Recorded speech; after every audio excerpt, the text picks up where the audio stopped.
నమస్తే, welcome to our channel. నేను సిరి. ఈ మధ్య కాలంలో కొన్ని వివాదాస్పద వ్యాఖ్యలు అయితే చర్చనీయాంశం అయిపోతున్నాయి. అందులో శ్రీ శ్రీ త్రిదండి చిన్నజీయ స్వామి చేసిన కొన్ని వ్యాఖ్యలు అయితే ఇప్పుడు దుమారాన్ని రేపుతున్నాయి. రెండు అంటే వైష్ణవులు శైవుల మధ్య గొడవలకి ఆ వ్యాఖ్యలు ఆజ్యం పోసినట్టు అనిపిస్తుంది. సో దీని మీద స్పందించడానికి ఈరోజు మనతో పాటు ఉన్నారు ప్రముఖ రాజకీయ విశ్లేషకులు కేఎస్ ప్రసాద్ గారు. నమస్కారం సార్.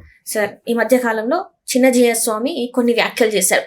శంకరాచార్యులు వారు అసలు మఠాలు అనేవి కట్టించలేదు అని చెప్పేసి మాట్లాడడం జరిగింది. అట్లనే ఆయన ఎప్పుడు కూడా వైష్ణవుల దేవుళ్ళని మాట్లాడాడు, కానీ ఎప్పుడు కూడా శివాయ అని చెప్పేసి మాట్లాడలేదు. అందులో అసలు అట్లాంటిది ఏమీ లేదు అని చెప్పేసి మాట్లాడాడు. అంటే వైష్ణవులకి తను మక్కువ చూపెట్టడం కూడా అదే దాంట్లో మాట్లాడడం జరిగింది. ఇప్పుడు దీనివల్ల చాలా సమస్యలు, అంటే హిందువులలోనే శైవులు వైష్ణవుల్లాగా విడిపోయిన పరిస్థితి వచ్చింది. అండ్ ఇంకొకటి ఏంటంటే, అసలు రాముడు అనేవాడు రామేశ్వరంలో శివాలయాన్ని చేయలేదు, అది రాముడు చేసింది కాదు అని చెప్పేసి కూడా వ్యాఖ్యలు చేశారు. దీన్ని అసలు ఎలా చూడాలంటారు? ఇప్పుడు ఇంట్లో మన అమ్మ నాన్నలు మన పెంచి చదివించి నెక్స్ట్ పెళ్ళి అది చేసి ఉద్యోగం చేసి ఇలాంటి దగ్గర వీళ్ళటోళ్ళు ఇంట్లోంచి పారిపోయిన బైరాగి సన్యాసి మేళాలు కలిగి అసలు ఏంటి తెలియదు. ఫస్ట్ థింగ్ అన్నీ తెలిసినట్టు బిల్డప్లు ఇస్తూ ఉంటారు.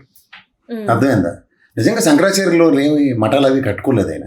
ఎందుకంటే ఆయన రియల్ ఎస్టేట్ చేద్దామని ఉద్దేశం లేదు. నీకు మనసా వాచ కర్మ రియల్ ఎస్టేట్ వ్యాపారాలు, తర్వాత అక్కడ ఆడియో లాంచింగ్లు ఇలాంటి వాటి మీద ఉన్న శ్రద్ధ. ఏదో చిన్న చితక గుళ్ళో పూజ చేయించుకుంటారు వెహికల్స్. గుళ్ళో పూజ చేయించుకునే స్థాయి నుంచి ఏకంగా మంత్రులకి ఎమ్మెల్యేలకి పెద్ద పెద్ద వాళ్ళకి వెహికల్స్ అవి పూజ చేసే స్థాయికి వెళ్ళిపోతే ఇలాగే ఉంటుంది. నీ పని ఏందో నువ్వు చెయ్యి. నీ మీద ఎవడో కొంత ఎరిమంగళం బ్యాచ్ ఉంటారు, వాళ్ళని వెనకాల తిరుగుతుంటారు, వాళ్ళకి బదిలీ చేసుకో. కానీ ఒకటి మాత్రం గుర్తుంచుకో, హిందూ సమాజంలో లేనిపోనివి శైవులు వైష్ణవులు అలా మా గవర్నర్ నరసింహం వల్లే కాలేదు, శైవ క్షేత్రాలు చూడండి నరసింహం వల్లే కాలేదు. ఓడివి నీ పని ఏదో నువ్వు చూసుకో. నీ రియల్ ఎస్టేట్ ఏదో బ్రోకరేజాలు చేసుకొని సస్తున్నావు కదా కింద మీద పడి. ఆ సో ఏదో సో నీకెందుకే పురాణాల ఇతిహాసాల గురించి, బ్రహ్మ విష్ణు మహేశ్వరుల గురించి ఎవడైనా చిన్నప్పటి నుంచి చదువుకుంటారు. నువ్వు చదువుకోలేదు కాబట్టి నీకు తెలవదు. నువ్వు గమ్మునుండు. సృష్టి లయకర్త ఎవరంటే దేవదేవుడు శివుడు అంటారు, సృష్టికర్త బ్రహ్మ అంటారు.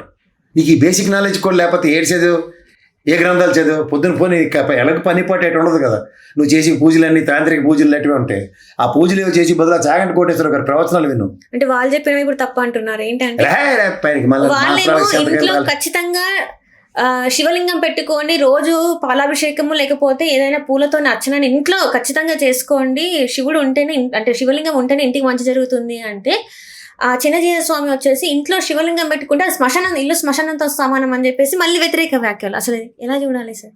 బొర్రేడిస్తే కదమ్మా ఫస్ట్ ఆఫ్ ఆల్.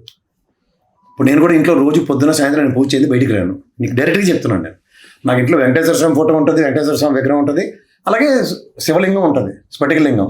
దాన్ని ఖచ్చితంగా నీళ్ళతో అభిషేకం చేస్తాం, పాలతో అభిషేకం చేస్తాం, 4 పువ్వులు పెట్టి దండం పెట్టుకుని వస్తాం. మనకేం మంత్రాలు ఎరబడిపోయి చచ్చిపోయేది ఏంటి లేదు. మనకి 2 దీపాలు పెట్టుకుని 4 అగరబత్తులు వెలిగించుకుని దేవుడికి దండం పెట్టుకుని దీపం పెట్టుకుని వస్తాం మనం. నువ్వు అదే పని చేస్తావు కదా. హిందూ అన్నోడు ఎవడైనా ఆ పని చేస్తాడు. ఇప్పుడు ఉదాహరణకి మనకి వెంకటేశ్వర స్వామి బొమ్మ పక్కన వెళ్ళి నువ్వు తిరుపతిలోనే చూడు, ఒక పక్క గణపతి ఒక పక్క లక్ష్మమ్మ ఉంటారు, అవునా కదా?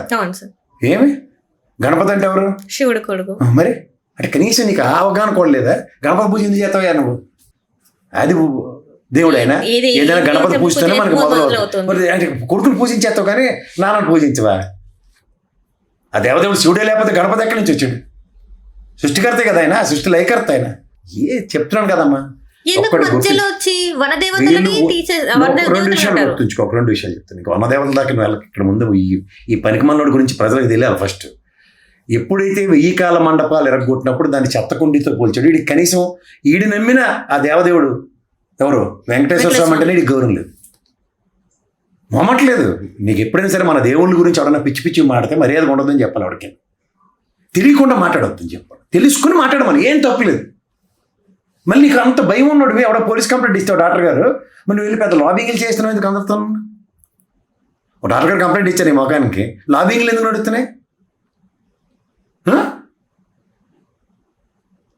అసలు ఏంటి మళ్ళీ భయం భైరవగోడికి నీకే భయం అంటే మాకేం భయం ఉంటుందా? మాకు భైరవగోడికే భయం ఉంటుందా? సిద్ధాంతానికి కట్టుబడి మాట్లాడితే అప్పుడైనా వింటాం. నీ మోనికి సిద్ధాంతమే లేదు. ఇక్కడ సమతామూర్తిని స్టాచ్యూ ఆఫ్ ఈక్వాలిటీ ఎవరు అది ఎవరో ఈక్వాలిటీ?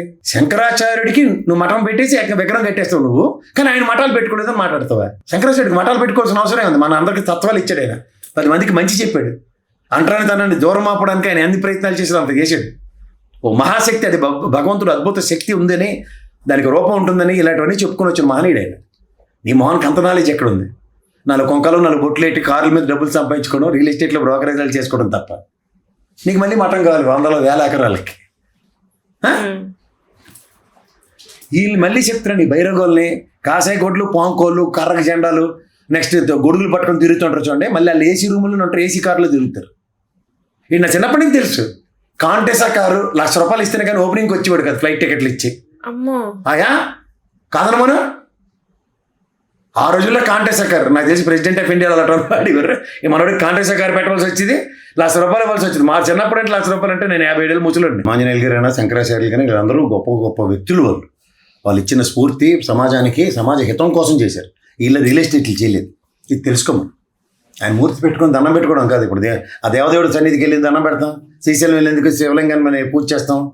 కాస్త మంచి మని శివరాత్రి చేసుకుంది. ఇషా ఫౌండేషన్ ఆయన ఎగిరి డ్యాన్స్లు వేస్తాడు సద్గురు గారు తన్మయత్వంతో. అక్కడికి నరేంద్ర మోడీ గారిని కూడా పిలిచాడు ఒకసారి. మరి అప్పుడు చెప్పలేకపోయాడు నరేంద్ర మోడీకి శివుడు లేడు, ఇవన్నీ శ్మశానాలనే. కాశీ వెళ్తున్నారు కదా, మేము అందరం వెళ్ళాం కదా కాశీకి, మరి శ్మశానం అని చెప్పలేకపోవా? నాకు తెలిసి కాశీకి నేను ఎన్నోసార్లు వెళ్ళాను. వెళ్ళినప్పుడు ఏంటంటే గంగానది ఒడ్డున కొన్ని ఘాట్లు ఉంటాయి. ఆ ఘాట్లలో శ్మశానాలు ఉన్నాయి, కానీ శివాలయంలో మాత్రం ఘాట్లు. మళ్ళీ అక్కడ మసీదు శివాలయం 2 కలిసి ఉంటాయి. అది గొప్పతనం. అంచేత మీరు ఊరికనే గాబరా పడిపోయి మీకున్న హాఫ్ నాలెడ్జ్లతో మీకు చదువు చదివించా అమ్మ నాన్న చదివించిపోతే ఇంట్లోంచి పారిపోయి బైరాగ మాటలు పెట్టుకున్న వాళ్ళు మీరు సన్నాసులు అంటారు. మిమ్మల్ని మళ్ళీ ఉండని సన్నాసుడు అని తిట్టినట్టే అర్థం ఏంటంటే ఏడు తెలియదు అని అర్థం. ఆయన పట్టుకుని వచ్చి మీరు ఏవో చెప్తుంటే ఎలాగ ఉంటుంది? మా సాయంటి కోటేశ్వరరావు గారు ఉన్నారు, శుభ్రంగా ఉద్యోగం చేసుకున్నాడు, శుభ్రం సంవత్సరం చేసుకున్నాడు, శుభ్రం పిల్లలు ఉన్నారు, శుభ్రంగా సెటిల్ చేసుకున్నాడు, మంచి ప్రవచనాలు చెప్తున్నాడు ఆయన. గరికపట్టైనా అంతే. కానీ నువ్వే నుంచి వచ్చినవా? ఊరు అసలుకే. మళ్ళీ మఠాలు ఏమంటారు? నువ్వే చెప్పావు కదా శంకరాచార్య గారికి మఠం లేదని. మరి నీకెందుకు మఠం? నువ్వు మఠం చేయించిన వాడు మీరు కూర్చో. అసలు ఎందుకు ఇట్లా మానవుడు సాయిబాబా గారు లాగా వెళ్ళి ప్రవచనాలు చెప్పుకో ఊర్లో అప్పుడు తిరిగి. ఎవరు కాదన్నాడు నీకు? ఆయన కూడా దేవుడు కాదంటున్నారు కదా సార్. ఆయన ఎవడో కాదంటే నేను ఆవిడ సంగతి నాకు తర్వాత మాడదాం, ముందే మన సంగతి మాడదాం. అంటే ఇప్పుడు మళ్ళీ చెప్తాను, ఇలాంటి పనికిమాల సన్నాసులు ఏవో మాటలు మాట్లాడితే సమాజంలో భగవంతుడితో సమానం ఎందుకు ఇస్తామంటే వాళ్ళు చేసిన మంచి, సమాజానికి వాళ్ళు ఇచ్చిన ఔదార్యాలు, ఇవి కొలబద్దలు. ఇప్పుడు సత్యసాయిబాబా గారు ఉన్నారు, చనిపోయిన తర్వాత కూడా ఆయన చాలామంది ఎందుకు గౌరవిస్తారు? ఆయన చేసిన చారిటీ. అనంతపురం పరిసర ప్రాంతాల్లో ఒక నీళ్ళు ఇచ్చాడు, ఏవి లేవో ఇచ్చాడు. ఒక స్కూలు, హాస్పిటల్ కట్టాడు, 10 మంది చదువుకునే పరిస్థితి ఇచ్చాడు, ఉచిత వైద్యాలు ఇచ్చాడు. అరటోళ్ళు ఒక అర్థం ఉంటుంది. వీళ్ళేంటే ఎవరిల్లా అసలు ఏడు తెలిసాను. ఫస్ట్ ఆఫ్ ఆల్ ఏమో 4 పుస్తకాలు భగవద్గీతను రామాయణంలో 4 పెట్టుకుని వీళ్ళు చెప్పి పెట్టకథలన్నీ వినాలా? మేము చదివిన రామాయణం మాకు తెలుసు, మేము చదివిన భగవద్గీత మాకు తెలుసు, మా దేవుడిని మేము ఎలా నమ్మాలో మాకు తెలుసు. మీరు కన్వర్టెడ్ హిందువుల్లో మాత్రం నటించి ఏది పడితే అది మాత్రం చెప్పకండి. ముఖ్యంగా శైవులు, వైష్ణవులు, ఆ తలకాయ నొప్పి అంతా పోయింది. సృష్టిలో నుదురు చిట్లించి నువ్వు, నీకు తెలిసే తెలీదో చాలామందికి తెలియని విషయం కూడా, అంటే నాకు ఒక అతను చెప్పాడు, ఒక పెద్ద ఆయన, మనలో మనం శివుడో వైష్ణవుడో శైవులో వైష్ణవులు ఐడెంటిఫై చేయడానికి నుదురు చిట్లిస్తే ఇలా అడ్డగా ఇలా వస్తాయి చూడు, ఇలా అంటే అప్పుడు మనం శైవులు. ఇలా నుదురు చిట్లించినప్పుడు ఇలా 3 నామాలు వస్తాయి కొంతమందికి, వాళ్ళకు వైష్ణవులు అంటారట. అది సృష్టిలో. కానీ వీళ్ళేటి శివుడు గుడికి వెళ్ళి ఇలా పెట్టిన వాళ్ళు శైవులు, ఇలా బొట్టు పెట్టుకున్న వాళ్ళు వైష్ణవులు అని వీళ్ళు ఇచ్చే బిల్డప్లు. నాకెక్కడ శివుడి గుడికి మళ్ళీ వెంకటేశ్వర స్వామి గుడికి వెళ్ళకూడదని ఎవరు చెప్పలేదు నాకు. కానీ ఇప్పుడు ఇలాంటి ఇంత పెద్ద వాళ్ళే ఇలా దేవుళ్ళ గురించి, దేవుళ్ళని అంటే ఈ దేవుడు సపరేట్ ఆ దేవుడు సపరేట్ అని మాట్లాడుతుంటే ఇంకా సామాన్య ప్రజలు ఎలా ఉంటారు సార్? ఇప్పుడు వాళ్ళు ఎలాగుంటారు? ఎవరి పనులు చేసుకుంటున్నారు. వీళ్ళు అనవసరం ఓవర్ యాక్షన్ బ్యాచ్కి వెళ్ళి ఎవడింట్లో, నేను అదే చెప్పినా కదా, నా ఇంట్లో నాకు శివలింగం పెట్టొద్దని అవడని చెప్పాడంటే చెప్పు తీసుకుని కొడతాను. ఫస్ట్ నన్ను వెంకటేశ్వర స్వామిని పూజ చేయొద్దని అవడం చెప్తే చెప్పు తీసుకుని కొడతాను, గ్యారంటీగా చెప్తాను. నువ్వు ఓడర్ నాకు చెప్పడానికి అడుగుతా. నాకు ఏ దేవుడిని పూజించాలో ఆవిడ చెప్పినా నేను విన్ను. నా దేవుడిని నేను ఎలా పూజించుకోవాలో నాకు ఒక పద్ధతి ఉంటుంది, నా పద్ధతి నేను పాటిస్తాను అంతే. మరి ఇప్పుడు చిన్నజీయ స్వామి మీద పోలీస్ కేసు అయింది, అది నిజంగా ఎఫ్ఐఆర్ ఫైల్ చేసే అవకాశం ఉందా? లేకపోతే మనవాడికి రికమెండేషన్లు ఎక్కువ కదా, లాబింగ్లు ఉంటాయి కదా. ఎందుకు మరి భయపడడం ఎందుకు? నేను మాట్లాడింది కరెక్టే, మరి పురాణంలో ఇది ఉంది ఇది ఉందని చెప్పి మరి ప్రూవ్ చేయొచ్చు కదా సార్. నేనే చెప్తున్నాను, నన్ను ఎవడైనా ఈ పని చేస్తే చెప్పు తీసి కొడతానని చెప్పాను. నాకు ఎందుకు చెప్తున్నాను? నా దేవుడిని నన్ను పూజించొద్దని ఎవడని చెప్పడానికి హక్కు లేదు. నేను ఎవ్రీ ఫ్రైడే నమాజ్ చదువుతాను, నేను మసీద్కి వెళ్ళి మొహమాట లేకుండా చెప్తున్నాను. నన్ను ఎవడైనా ఆపమని చూద్దాం, నన్ను ఆపమని తర్వాత అలా చెప్తాను సమాధానం చూద్దు. కానీ ఇప్పటికీ చూసుకున్నట్టయితే మొన్న ఇక్కడ చూసుకుంటే సమ్మక్క సారలమ్మ జాతరలో కొంతమంది కోవా బన్ ఇష్యూ అది ఎంత పెద్దగా అయిందో చూసాం. అంటే అన్య మతస్థులు వచ్చి హిందూ దేవాలయాల దగ్గర లేకపోతే ఇలాంటి జాతరల దగ్గర వాళ్ళు బిజినెస్ చేసుకోవద్దు, వాళ్ళు చిన్న వ్యాపారం 10 రూపాయల బన్ అమ్ముకుంటున్నారు వాళ్ళు. అతని దగ్గర కూడా చాలా మైకులు పెట్టేసి కెమెరాలు పెట్టేసి నానా హడావిడి చేశారు. ఆయన పేరు వలి. సో నువ్వు ఇది పిల్లలు పుట్టకుండా వీళ్ళు ఇలాంటివి అమ్ముతున్నారు, సంతానోత్పత్తి లేకుండా చేస్తున్నారు, వీళ్ళు చేసే బన్నులు తినడం వల్ల, ఈ కోవా బన్నుల వల్ల ప్రజల హిందువులని తక్కువ చేయడానికి, హిందూ సంఖ్యను తక్కువ చేయడానికి ఇలాంటివన్నీ చేస్తున్నారు అని చెప్పేసి పెద్ద ఏదేదో మాట్లాడారు, చాలా మాట్లాడారు. అసలు ఏంటి ఈ మైక్ పట్టుకున్న ప్రతి ఒక్కరు అయిపోతారా? మరి జర్నలిస్ట్ క్వశ్చన్ చేస్తారా? ఇప్పుడు వీళ్ళందరూ ఏం చేస్తున్నారు అసలు? కదమ్మా, నాకు తెలియక అడుగుతాను. ఇప్పుడు మనం ఇరానీ చేయి అవుతాం, అది ముస్లింలు పెట్టి చేయ అనుకుందాం, ఒక ఇరానీ కేఫ్ అనుకుందాం, అది ఒక ముస్లిం నడుపుతూ ఉంటాడు. నేను టీ తాగి నాకు ఇలా అయిపోయిందని ఎవడని చెప్పినాడు ఉన్నాడు హైదరాబాద్ మొత్తం మీద చూడు, ఎగ్గేసుకుని పోతాం కదా. సినిమా యాక్టర్ నానా ఉన్నాడు, ఆయన వెళ్ళి అలీం తింటాడు. ఎవరు మంచు మనోజు నేను కూడా అలీం తింటున్నాడు పోయి ఓల్డ్ సిటీ అని వాళ్ళందరూ చెప్పారు. వాళ్ళకి వెళ్ళలేరా? కాదు, మనం ఏమన్నా బేసిక్గా ఏమైనా ఆలోచించి వీళ్ళు అందరూ కన్వర్టెడ్ హిందువులు అమ్మా. ఒరిజినల్గా ఏ హిందువు కూడా అలాంటి వాటి మీద మాట్లాడు. కోబని ఏందమ్మా ఊర్లో అమ్ముకుంటారు పాపం చిన్న చెత్తక.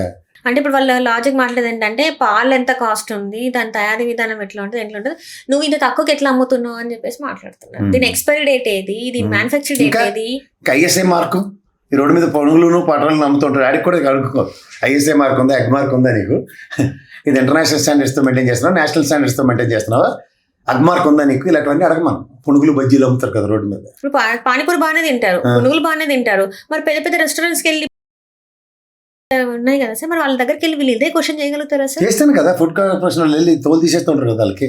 ఎన్నాళ్ళు చికెన్ దాచి ఫ్రిడ్జ్లో వీళ్ళు ఈ జర్నలిస్ట్ వీళ్ళు ఎందుకు వెళ్తారు? వీళ్ళంతా తపాసి కూతురు వెళ్ళి వీళ్ళు అదే వెళ్ళి మరి చిన్నోడి మీద మా ప్రతాపాలు ఎవడైనా సరే. ఇప్పుడు పెద్ద జీరు మీద చిన్న జీరు మీద బొమ్మను వీళ్ళు మైకెట్టి ఏంద్ర అన్నావు నువ్వు, ఏంది కదా శైవులు వైష్ణవులు ఎప్పుడు కథలు రవి, ఇప్పుడు ఎందుకు కొత్త కథలు మొదలెట్టినావు?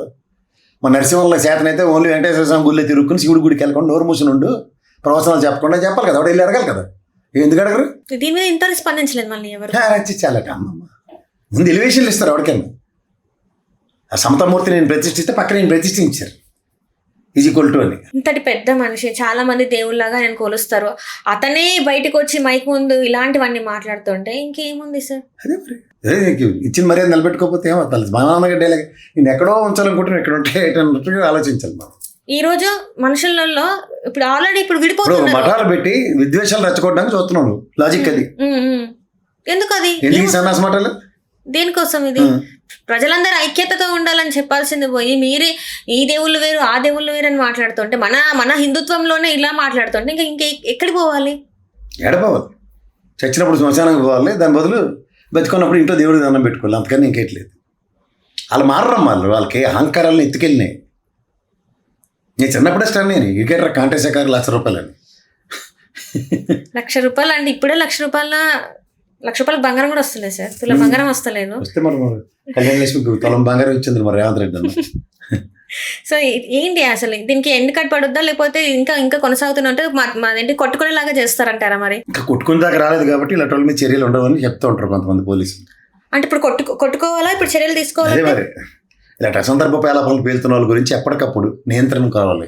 ప్రవచనాలు చెప్తే ఒళ్ళు దగ్గర పెట్టి చెప్పాలని పోలీసులు వార్నింగ్ ఇవ్వాలి. ఇలాంటి వాళ్ళకి మా సత్యనారాయణ సార్కి రిక్వెస్ట్ చేయాలి, సార్ మీతో అవుతాయి సార్ కొన్ని ఒళ్ళు దగ్గర పెట్టి మారమని చెప్పండి సార్ కొంతమందికి అని చెప్పాలి. ఎక్కడికి దారితీస్తుంది అని చెప్పేసి ఇప్పటికీ చాలా మంది ఎక్కడికి దారితీయమ్మా, ప్రతి ఒక్కరికి సంయమనం పాటించడం వచ్చును. నా దేవుడిని నేను ఎలా పూజించుకోవాలో అందరికీ తెలుసు, వాళ్ళ దేవుళ్ళు వాళ్ళు పూజించుకుంటారు. ఇలాంటి పనికిమాల సన్నాసులు చెప్పిన మాటలు మనం వినక్కర్లేదు, ఆ చెవులను తీసేస్తే చాలు. హలో, తెలుగు రాజ్యం ఛానల్ చూస్తున్నారా? సామాజిక రాజకీయ జీవన చిత్రణే తెలుగు రాజ్యం. అతిశయోక్తులు అసత్యాలు ఉండవు. రాజకీయ కోణం కాదు, ప్రజా కోణమే కొలబద్ద. తెలుగు రాజ్యం వీక్షణ మీ ఉత్తమ అభిరుచికి నిదర్శనం.